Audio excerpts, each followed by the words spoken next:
বাড়িতেই যদি সহজ, সস্তা আর প্রাকৃতিকভাবে স্কিন কেয়ার করতে চান তাহলে টক দই হতে পারে দারুণ সমাধান। টক দই শুধু খাওয়ার জন্য নয়, স্কিন আর হেয়ার কেয়ারের জন্যও কিন্তু এর ব্যবহার অসাধারণ। টক দইয়ের ল্যাকটিক অ্যাসিড স্কিনের জন্য এক ধরনের প্রাকৃতিক এক্সফোলিয়েটর হিসেবে কাজ করে।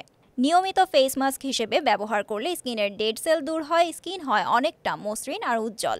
যাদের স্কিন খুব ড্রাই বা ডিহাইড্রেটেড তাদের জন্য টক দই একেবারে প্রাকৃতিক ময়শ্চারাইজারের মতো কাজ করে। ফেসে পাতলা লেয়ার লাগিয়ে 10 থেকে 15 মিনিট রাখুন, তারপর পানি দিয়ে ধুয়ে ফেলুন। ত্বক হয়ে উঠবে নরম আর হাইড্রেটেড। টক দই কিন্তু চুলের যত্নেও দুর্দান্ত কাজ করে। স্ক্যাল্পে টক দইয়ের হেয়ার মাস্ক খুশকি কমাতে সাহায্য করে, চুলের গোড়া মজবুত করে আর চুলকে করে তোলে ঝলমলে। টক দইয়ে থাকে প্রোবায়োটিক আর ভিটামিনস, যা স্কিনের ইরিটেশন বা সানবার্নের পর ত্বককে সুদিং এফেক্ট দিতে সাহায্য করে। তাহলে বুঝতেই পারছেন, এক কাপ টক দই শুধু খাওয়ার জন্য নয়, রূপচর্চায়ও আপনার নির্ভরযোগ্য সঙ্গী হতে পারে। এ ধরনের আরো সহজ আর কার্যকর বিউটি টিপস জানতে এখনই সাবস্ক্রাইব করুন সাজগোজের ইউটিউব চ্যানেল।